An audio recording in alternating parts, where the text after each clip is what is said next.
English podcast where we practice real English for daily life through calm, honest conversation that feels natural and easy to follow. Hey, English learners, welcome to the Learn English podcast, your cozy and relaxed space to practice English through real conversations about life, habits, and everyday experiences. My name is Paul, and I'll be here talking with you today. And I'm Luma, and we're really happy that you decided to spend a little time with us. Before we begin, take a moment to get comfortable because this episode is meant to feel slow, friendly, and supportive, not rushed or stressful. Yes, you don't need to understand every single word perfectly, and you don't need to repeat everything right now because listening calmly is already learning. Today's conversation is about something very common, something almost all of us experience even if we don't talk about it openly. We're talking about buying habits, materialism, and the quiet pressure to always want more. Luma, let me start with a very honest and simple question, one that I think many listeners will recognize immediately. Okay, I'm listening, and I already feel like I know where this is going. When was the last time you said to yourself, "I'm just going to look," and then, without planning to, you actually bought something? Honestly, it was just yesterday, and I'm not even embarrassed to say it because it happens so often. Tell us what happened. I opened a shopping app with no intention to buy anything at all, and I told myself very clearly that I only wanted to check the price of one item. That sounds very innocent. It did at the time, but 5 minutes later, a new t-shirt was already sitting comfortably in my cart, waiting to be paid for. Sitting there like it belonged to you already. Exactly, like it had always been mine, even though I didn't need it and hadn't planned to buy it. This is something many people understand very well because just looking is often the first quiet step toward just buying. And the interesting thing is that the app doesn't shout or force you, it speaks very softly to your emotions. It whispers things like, "This is a good deal," or "You deserve this," or "One small thing won't hurt." And before you realize what's happening, the decision feels almost automatic. Then suddenly the moment passes and the result is very clear. Money is gone. Your closet is fuller. And your mind is still tired, or even more tired than before. If you're listening right now and thinking, "This sounds exactly like me," we want you to know something very important. You are not alone, and there is nothing wrong with you. We've both been there many times, and we still sometimes catch ourselves in the same situation. Sales, advertisements, influencers, social media posts, countdown timers, and must-have lists are everywhere. All of them quietly push the same message, which is that buying more will somehow make life better. And over time, that message creates pressure, even if we don't notice it right away. Pressure to buy things. Pressure to show success. Pressure to keep up with other people. Even when your bank account is gently warning you to slow down. I remember a moment when I checked my balance and felt actual stress in my body.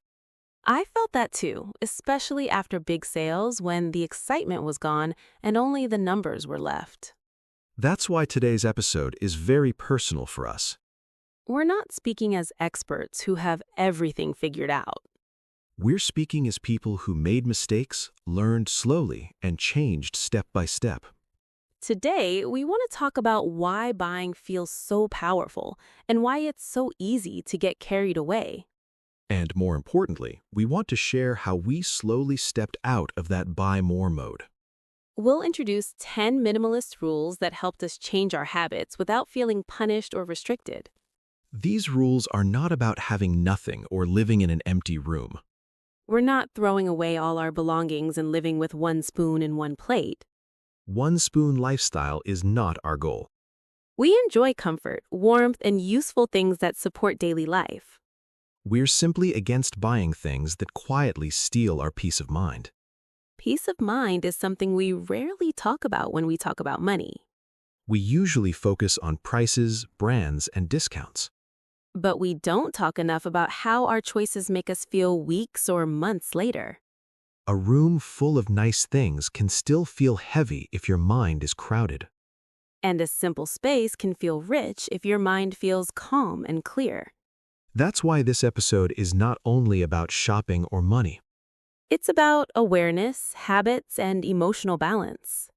And of course, we'll keep the English clear, natural, and useful. This is a B1 level conversation, so if you're intermediate, you're in a very good place. And if you're a strong beginner, please relax and enjoy the rhythm of the language. You don't need to catch everything because understanding grows with time and repetition.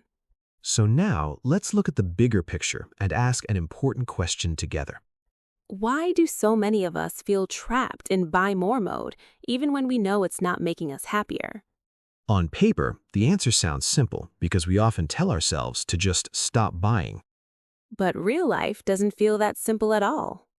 It feels like we are constantly surrounded by messages telling us to want more. On our phones, on our computers, in shops, and even in casual conversations. Sometimes the pressure doesn't come from strangers, but from people close to us without bad intentions.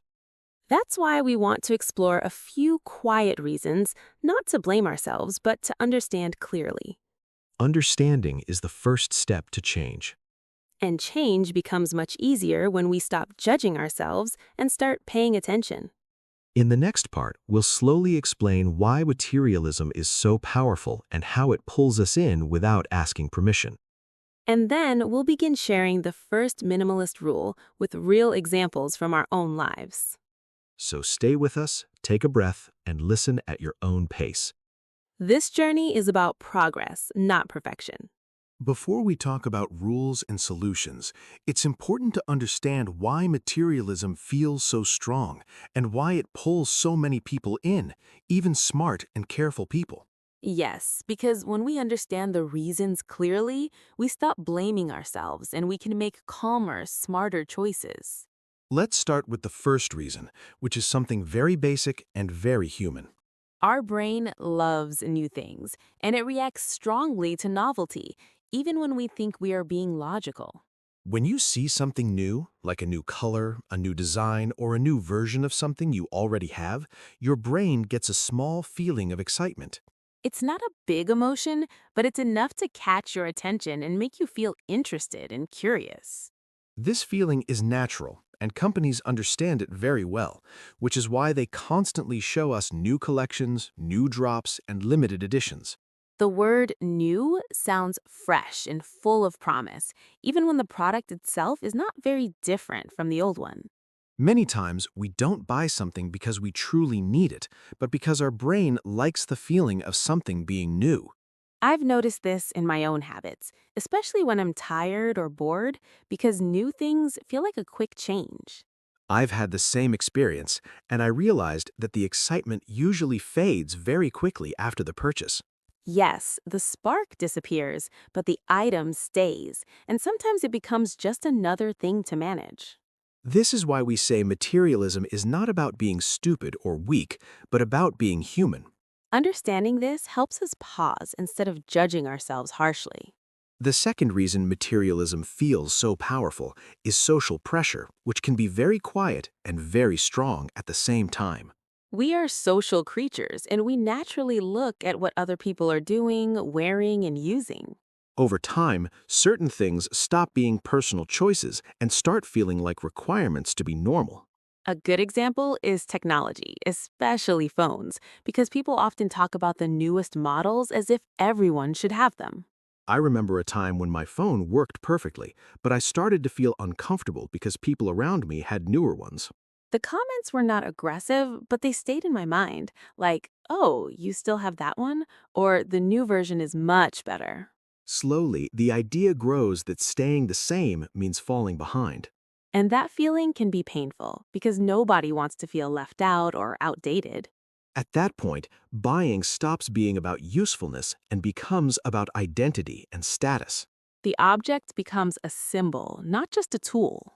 This is often described as keeping up with the Joneses, which means comparing yourself to other people and trying to match their lifestyle. When we do this, we stop asking what we really need and start asking what will make us look successful. The third reason materialism feels so powerful is that we usually don't see the full cost of our purchases. We see the price on the screen or the tag in the shop, but we don't see the future costs clearly. Those future costs include time, energy, space, and mental stress. One small purchase feels harmless, especially when it's cheap or on sale. But when many small purchases happen over time, they add up to something much bigger. They fill our rooms, our schedules, and our minds, even when we don't notice it happening. I remember opening my closet one day and feeling overwhelmed, even though everything inside was something I chose. Rot moment is very important because it shows that more things don't always create more comfort. They can actually create more decisions, more cleaning, and more stress. When you combine excitement for new things, social comparison, and hidden costs, materialism becomes very powerful. It works quietly, without asking permission, and it slowly becomes a habit. The good news is that habits can be changed, especially when we understand them. We can't control every advertisement or social trend, but we can control how we respond to them. And that's where personal rules become helpful because rules give us a pause. A pause is often all we need to make a better decision. These rules are not meant to be strict or punishing. They're meant to protect our energy, our money, and our peace of mind. In the next part, we'll begin with the first minimalist rule, and we'll explain why it matters and how it works in real life. We'll also share mistakes we made before we understood this rule. So, if you've ever felt tired, stressed, or confused about buying and money, stay with us. You are not behind, and you are not failing. You are simply learning, and learning always starts with awareness. Now that we understand why materialism feels so powerful, it's time to talk about the first few rules that helped us change our habits in a realistic and gentle way. Yes, these rules are not about perfection, and they're not about becoming a different person overnight. They're about slowing down, thinking clearly, and making choices that support your life instead of making it heavier. Let's start with rule number 1, which sounds simple but changes the way you look at buying forever. Rule 1 is buy nice or buy twice. What this means is that when we always choose the cheapest option without thinking, we often end up paying more in the long run. Cheap items often break quickly, wear out fast, or stop working when we need them the most. Then we have to replace them, and over time, we buy the same thing again and again. I learned this lesson through shoes, which is a very painful but very clear example. Yes, I remember you telling me about that. For years, I bought the cheapest sneakers I could find because I thought I was saving money. But after a short time, they started hurting your feet, falling apart, and looking old. Exactly. And every time that happened, I went back to the shop and bought another cheap pair. So you weren't just buying shoes, you were buying future problems. Yes, problems like foot pain, wasted money, and extra trash. One day, you realized something important. I realized that if I added up all the money I spent on cheap shoes, I could have bought one good, comfortable pair. A pair you could make do with for a long time. That's when my thinking changed, because being careful with money doesn't mean buying the cheapest thing. It means buying the best quality you can honestly afford and then using it fully. Not the most expensive brand and not something to show off, just something solid and reliable. This rule also helps with impulse buying, because you slow down and think before you choose. I started reading reviews, comparing options, and giving myself time. Research creates space between desire and action, and that space is very powerful. It gives your brain time to calm down and make a better decision. So, Rule 1 is not about spending more, it's about spending wisely and respecting your future self. Now, let's move to rule number 2, which is more emotional but just as important. Rule 2 is if it's not a clear and honest hell yes, then it's a no. This rule helped me reduce clutter more than anything else. Because many of the things we own come from a weak maybe feeling. Clothes you kind of like, gadgets you might use, items you keep just in case. I had a t-shirt like that for years, and every time I saw it, I felt a little tired. You kept thinking you would wear it one day. Yes, but that day never came, and the shirt just took space and quiet energy. This rule asks a simple question before you buy or keep something. Does this item really excite me, or am I just bored, stressed, or copying someone else? A clear yes feels light and confident, not forced or confusing. And a meh feeling is usually a no, even if the price is good. Because items bought with a weak feeling often become cluttered later. This rule also works beyond shopping. You can use it for projects, invitations, and even commitments. If it's not a real yes in your heart, it often becomes heavy later. Saying no early is kinder than saying yes and feeling stressed afterward. Now, let's talk about rule number 3, which is especially important for people who love organizing. Rule 3 is declutter first, then organize. Many people think they have an organization problem, but often they actually have a too much stuff problem.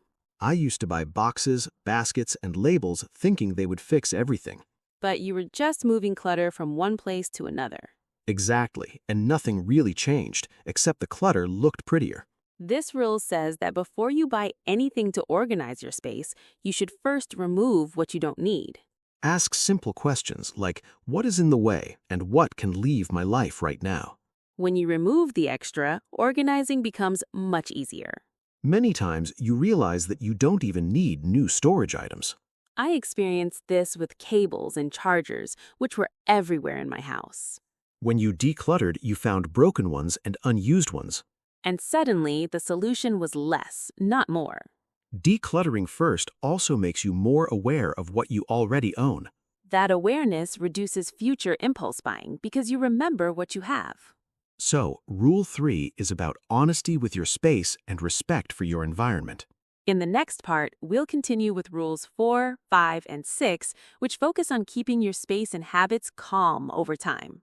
These rules are very practical and easy to apply in daily life. Stay with us because the changes get even clearer from here. Now that we've talked about clearing space and making thoughtful choices, let's move on to the next set of rules, which are all about keeping that calm and clarity over time. Yes, because creating a peaceful space is one thing, but maintaining it in real life is where the real challenge begins. Rule number 4 is simple but powerful, and it says if you don't use it, you lose it. This rule doesn't mean throwing everything away suddenly or becoming extreme. It means checking in with your belongings regularly and asking honest questions. Questions like, do I actually use this? Does it add value to my daily life? Or does it just sit there quietly?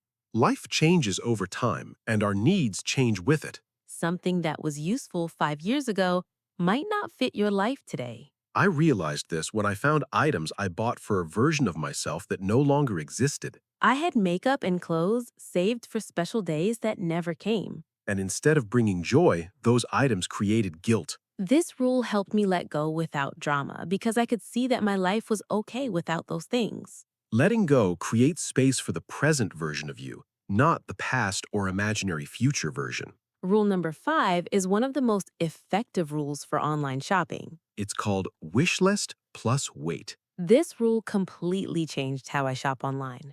Instead of buying something immediately when you see it, you write it down on a wish list. That wish list can be in a notes app, a document, or even a notebook. You write the item, the price, and one honest reason why you want it. Then you wait.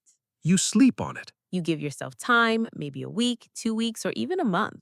During that time, something interesting happens. Many items simply lose their power and disappear from your mind. The desire fades because it was emotional, not practical. And the items that stay on the list are usually the ones that truly matter. When you finally buy something after waiting, it feels calm and intentional. You don't feel guilt or regret because you chose it carefully. This rule turns shopping into a thoughtful process instead of a reaction. Rule number 6 is about your physical space in your daily routine. It says a place for everything and everything in its place. This rule sounds old-fashioned, but it makes everyday life much easier. When your keys, wallet, phone, and charger all have a clear home, your mind relaxes. You stop searching, rushing, and feeling stressed over small things. I decided to give my wallet one specific place in my bag, and I never change it. At first, it felt unnecessary, but now I never panic about losing it. I did the same with cables and adapters, keeping them in one box.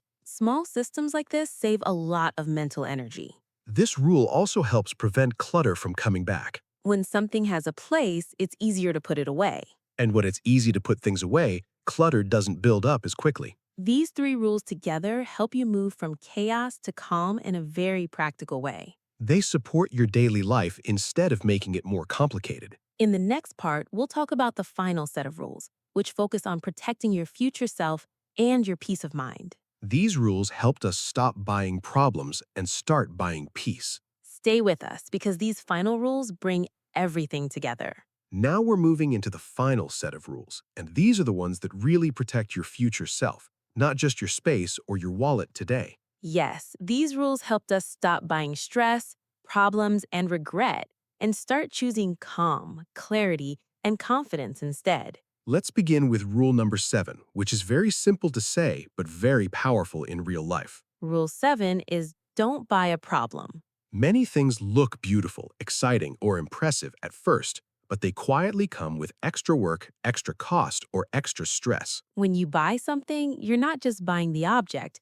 you're also buying everything that comes with it. I remember seeing a beautiful white rug in a store once, and it looked perfect and cozy. But then you thought about your real life. Yes, I drink coffee, I drop food sometimes, and I don't enjoy cleaning rugs. So buying that rug would mean buying weekly stress and extra cleaning. Exactly. The rug itself wasn't the problem, but the lifestyle it required was. This rule also applies to clothes that need special care, shoes that hurt your feet, or gadgets that need constant fixing. Even a cheap item can become expensive if it creates ongoing trouble. So before buying, we now ask one calm question. If I buy this, what extra work or worry comes with it? If the answer feels heavy, we let it go. Rule number 8 is about awareness and intention. Rule 8 is have a why before you buy. Before spending money, pause and ask yourself why you want this. And listen to the first honest answer in your mind, not the polite or fake one. If the reason is it's on sale or everyone has it, that's usually not a strong why. If the reason is that your old one is broken or you use this every day, that's a healthier reason. Your why acts like a filter that slows you down. And when you can't find a clear reason, that silence is often your answer. Rule number 9 focuses on emotion and joy. This rule says keep and buy things that genuinely spark joy or support your daily life. Joy doesn't have to be big or dramatic. Sometimes joy is a soft hoodie, a favorite mug, or a book you love. The key is how you feel when you use it, not how it looks online. If an item makes you feel calm, comfortable, or quietly happy, it belongs. If it makes you feel guilty, stressed, or unsure, it probably doesn't. This rule helps you stop filling your home with almost items. And start choosing things that truly fit your life. Now, let's talk about the final rule, which is the strongest money boundary. Rule 10 is if I can't pay in full today, I can't afford it. This rule came from experience and some painful lessons. Buy now, pay later options feel easy in the moment, but they move the stress to the future. The joy of the item fades quickly, but the payments stay. I realized that using debt for wants was stealing peace from my future self. So now, if we can't pay for something without stress today, we wait. Waiting turns buying into a goal instead of an impulse. And during that waiting time, 2 good things can happen. You might realize you don't want it anymore. Or you feel proud and calm when you finally buy it. Both outcomes are wins. These 4 rules together create strong protection around your money and your mind. They help you choose peace instead of pressure. In the next part, we'll slow down and reflect on how these rules change your mindset over time. We'll also talk about what minimalism really means beyond having less stuff. Stay with us because this is where everything comes together. Now that we've shared all 10 minimalist rules, it's important to slow down and talk about what really changes when you start living this way over time. Yes, because the biggest change is not in your home or your shopping habits, but in your mindset and how you feel inside. When we first started applying these rules, nothing dramatic happened overnight. There was no sudden perfect house or instant feeling of happiness. But slowly, something very real began to shift. We started to feel less rushed and less pressured to keep up with everything and everyone. Before, buying felt automatic, almost like a reflex. See something, want something, buy something. After a while, that reflex softened. We began to pause naturally without forcing ourselves. And that pause changed everything. Because in that pause, we could hear our real thoughts instead of noise from ads or comparison. I remember standing in a store once, holding an item in my hand, and suddenly realizing I didn't actually want it. That moment feels small, but it's very powerful. It's the moment when you realize you are in control again. Another big change was how we felt at home. Our spaces started to feel calmer, not because they were empty, but because everything had a reason to be there. When your space supports your daily life, your mind feels supported too. Mornings became easier. Evenings felt lighter. We spent less time searching for things and more time actually living. And emotionally, something else changed. We stopped tying our self-worth to what we owned. Before, it was easy to feel behind when we compared ourselves to others. New phones, new clothes, new lifestyles online. Minimalism helped us step out of that comparison loop. We started asking a different question. Instead of asking, what do I need to buy next? We asked, what do I already have that supports me? That question brings gratitude without forcing positivity. It feels honest and grounding. Another important shift was how we handled money emotionally. Money stopped being a constant source of quiet stress. We still had bills and responsibilities, of course. But we also had more clarity. Clarity creates calm. When you know where your money is going and why, fear loses some of its power. Saving became easier, not because we earned more, but because we leaked less. And when we did choose to spend, it felt good instead of heavy. That feeling of guilt after buying slowly disappeared. Because our purchases were aligned with our values. This is why minimalism is not about deprivation. It's about alignment. Aligning your spending with your real life, not your imagined life. And it's okay if this process feels slow. Slow change is often the most stable change. You don't need to use all 10 rules perfectly. Even one rule can make a real difference. For some people, it starts with waiting before buying. For others, it starts with decluttering one drawer. The point is not to be strict. The point is to be kind to your future self. Minimalism taught us that peace is something you protect, not something you chase. And protecting peace often means saying no to things that don't really serve you. In the final part, we'll slow down even more and collect the key vocabulary and phrases from today's episode. We'll explain them in simple English so they stay with you, and we'll end with a gentle reflection you can carry into your daily life. Stay with us for the final part. Now that we've talked about habits, rules, and mindset, let's slow down and collect some of the key words and phrases from today's episode. Yes, this is our Calm Word Tour, where we help useful vocabulary stay in your English naturally, without pressure. Remember, you don't need to remember every word. Just choose 2 or 3 that feel useful to you and try to notice them this week. Let's start with the word frugal. Frugal means being careful with money in a smart and thoughtful way, not in a painful or miserable way. A frugal person thinks before spending and chooses what really matters. For example, you can say, I'm trying to be more frugal, so I plan my spending. Or, being frugal helped me save money without feeling stressed. The next phrasal verb is cut back on.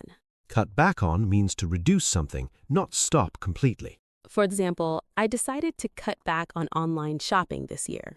Or, she cut back on coffee to save money. Next is save up. Save up means to keep money over time for something important. For example, I'm saving up for a new laptop. Or, they saved up for months to take a trip. The next phrase is talk yourself into.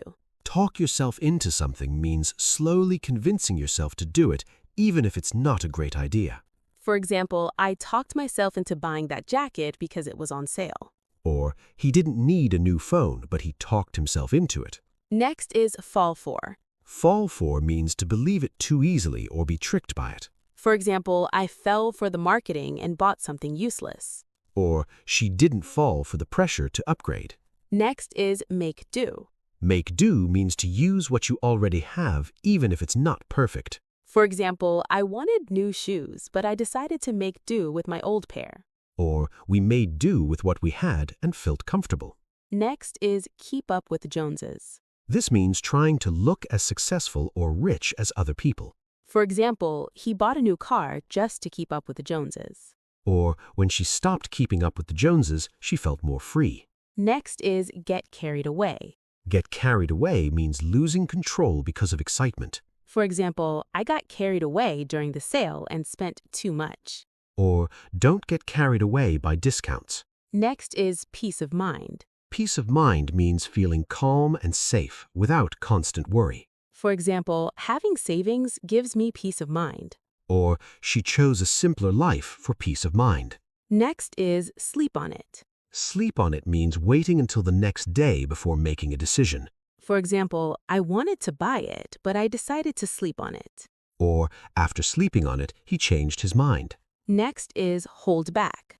Hold back means stopping yourself from acting too fast. For example, she held back and checked her budget. Or I wanted to say yes, but I held back. Next is add up. Add up means calculating the total of many small things. For example, when I added up my small purchases, the numbers shocked me. Or those little costs add up over time. Next is stick to a budget. Stick to a budget means following your money plan consistently. For example, I'm trying to stick to a budget this month. Or she stuck to her budget and saved for a trip. The last phrase is treat yourself. Treat yourself means doing something nice for yourself on purpose. For example, I treated myself to a nice coffee after a long day. Or he treats himself sometimes, not every day. That was our calm word tour. Now, let's take a moment to reflect. You don't need to change everything at once. You don't need to become perfectly minimalist. Even one small rule can make your life feel lighter. Before we end, here's one gentle question you can carry with you this week. Before buying something, ask yourself, am I buying peace or am I buying a problem? There's no right or wrong answer, only awareness. Awareness is already progress. If you enjoyed learning English through real conversation today, stay connected with us. Practice a little, listen often, and be kind to yourself. This is Paul, This is Luma. and you've been listening to the Learn English podcast. Thanks for being here with us. Take care.